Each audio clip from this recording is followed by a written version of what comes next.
بسم الله الرحمن الرحيم. اللهم صل على محمد وآل محمد طيبين الطاهرين وعجل فرجهم والعن عدوهم أمريكا وإسرائيل وبريطانيا وفرنسا وانصر ولدهم مقتدى يا الله يا محمد يا علي يا مهدي انصرنا.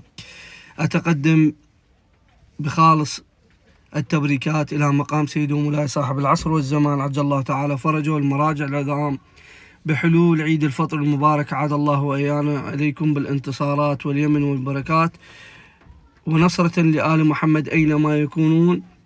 أعتذر من إخواني خواتي أصدقائي المقربين لي بفرحة هذا العيد إكراما للشهداء، عدم استقبالي المهنين من إخواني وأخواتي وأصدقائي إكراما لدماء الشهداء، هذا لهم حق علينا في الله. وأقول كل عام ونحن أقرب إلى الله عز وجل بدعائنا للفرج. صاحب العصر والزمان يملأ الأرض عدلا وقسطا كما مؤل الظلم والدورة.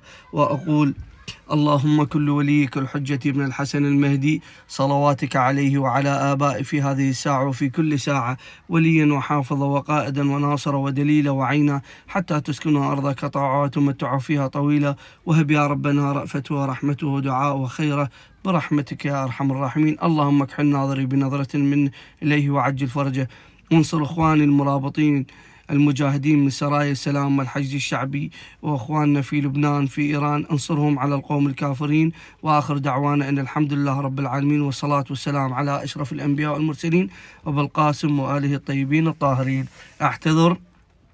أعتذر منكم إخواني لعدم قبولي المهنيين في عيد الفطر المبارك إكراما للشهداء.